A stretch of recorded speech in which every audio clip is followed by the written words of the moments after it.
Sebagai seorang karyawan, kamu cukup menguasai satu skill teknis dan kamu benar-benar hebat di sana, kamu akan dipakai terus. Beberapa karyawan ingin lompat karir, pindah karir menjadi entrepreneur. Karyawan fix digaji, ada keamanan di sana.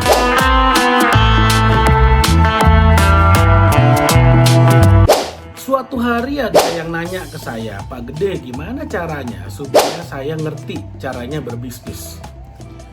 Saya tanya, "Kamu udah pernah bisnis belum?" "Belum Pak Gede, justru karena itu saya pengen tahu gimana caranya, karena saya belum pernah bisnis." Oke. Lalu kemudian saya tanya lagi, "Sekarang kegiatanmu apa?" Dia bilang dia kerja sebagai karyawan di sebuah perusahaan. Oke, nggak ada yang salah dengan kerja sebagai seorang karyawan di sebuah perusahaan. Itu adalah sebuah kegiatan yang sangat positif, tidak ada yang salah dengan menjadi karyawan, it's okay. Tapi beberapa karyawan ingin lompat karir, pindah karir menjadi entrepreneur, menjadi pengusaha, dan itu juga oke, nggak ada yang salah juga dengan itu. Lalu pertanyaan saya berikutnya, nah ini yang sebenarnya pertanyaan yang paling penting, yang harusnya kalau jawabannya benar, maka dia udah nggak ada masalah. Tapi 99% akan mengatakan pasti jawabannya salah, sehingga hasilnya salah. Saya tanya, setelah kamu pulang kerja, kamu ngapain? Nah ini, kan kerja, anggaplah jam 9 sampai jam 5, jam 10 sampai jam 6. Pertanyaan saya, setelah kerja kamu ngapain dan pas libur kamu ngapain? Ini saya tanya beneran.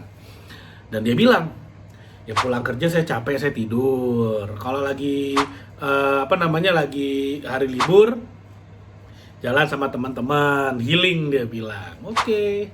Nah itulah masalahnya. Sekarang gini, pengen punya bisnis, pengen belajar bisnis, pengen bisa bisnis. Pertanyaannya sebenarnya adalah gini, kapan dia punya waktu untuk belajar bisnis? Dia nggak punya waktu kok. Dia tidak mengadakan waktu untuk dirinya, sehingga dia bisa mempelajari bisnis, sehingga dia bisa mulai berentrepreneur.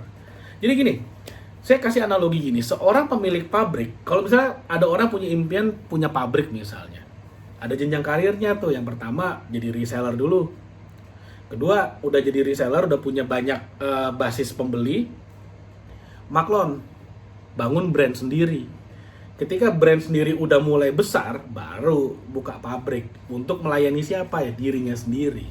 Ada jenjang karirnya.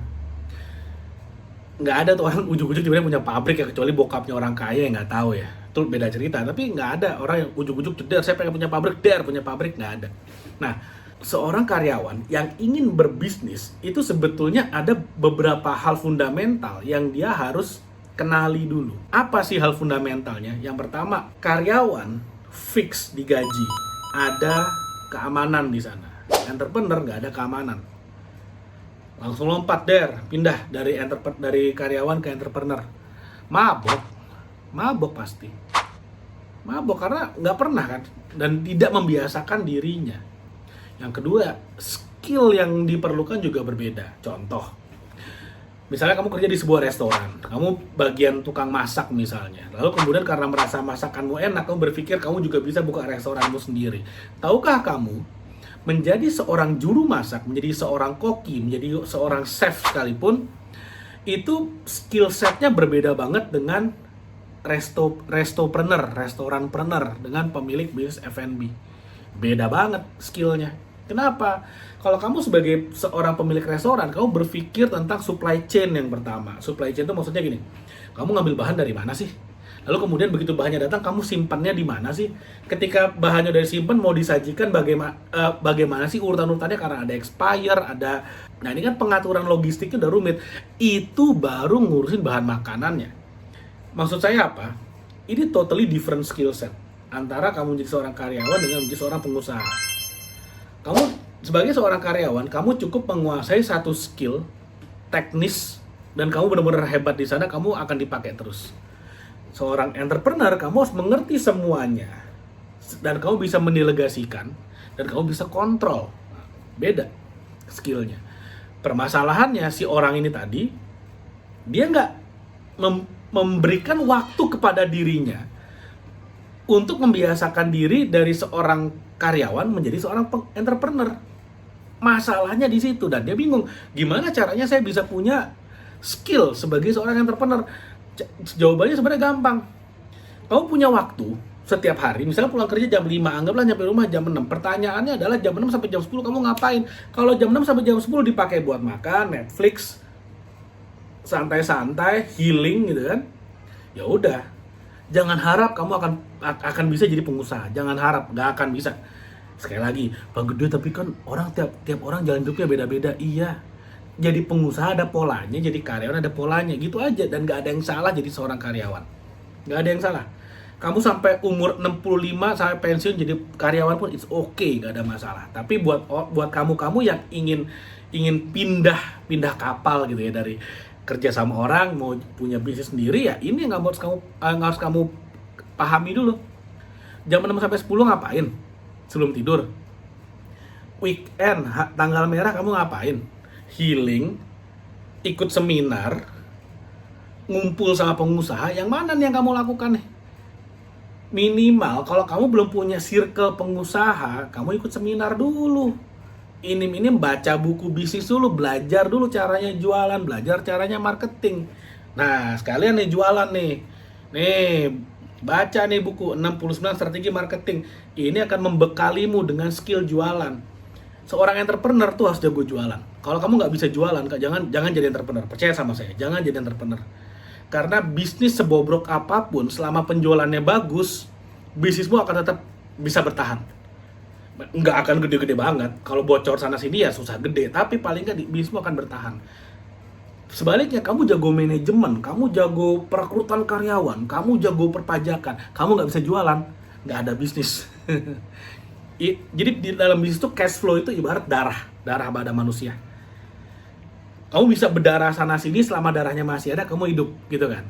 Tapi kalau semuanya rapi, tertutup gitu ya, nggak ada pendarahan, tapi tidak ada darahnya, nah kamu mati. Nah, ngisi darahnya dari sini nih. Dalam bisnis, biar ada cash flow, nih belajar dari sini ilmunya nih. Nanti ada linknya di bawah, silakan beli. Anyway, balik lagi ke topik. Apa yang kamu lakukan? Nggak mungkin kamu tidak bisa bisnis kalau kamu berkumpul setiap weekend deh. Setiap weekend kamu ngumpul sama pengusaha. Kamu ngobrol sama pengusaha, kamu nggak ngerti caranya bangun usaha, tuh nggak mungkin. Karena yang kamu ajak ngobrol adalah pebisnis. Nggak mungkin kamu nggak bisa berbisnis. Sebaliknya, kalau kamu tidak punya circle pebisnis, susah kamu mau jadi pebisnis. Kamu ngumpul sama tukang es krim, kamu akan jago, kamu akan ngerti es krim. Kamu ngumpul sama tukang ikan, kamu akan ngerti tentang ikan. Kamu kumpul sama pebisnis, kamu akan ngerti bisnis. Kalau kamu belum punya circle-nya, gimana caranya? Ikut seminar, baca buku, nonton YouTube tentang bisnis gitu loh. Jangan nontonnya tentang berita politik, artis kawin cerai, itu nggak penting, nggak perlu lah.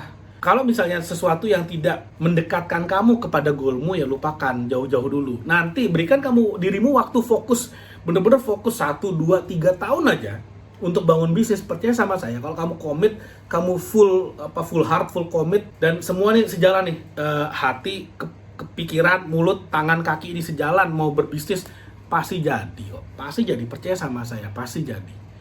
Saya udah melihat terlalu banyak orang-orang yang fokus akhirnya berhasil, dan banyak orang yang tidak fokus, jago cari alasan, akhirnya nggak jadi apa-apa juga. Nah, kamu mau jadi yang mana? Pilihan di tanganmu, terserah Anda. Oke, mudah-mudahan apa yang saya share bermanfaat. Jangan lupa like video ini dan share video ini dan subscribe YouTube channel ini. Thank you, sampai ketemu lagi di video berikutnya.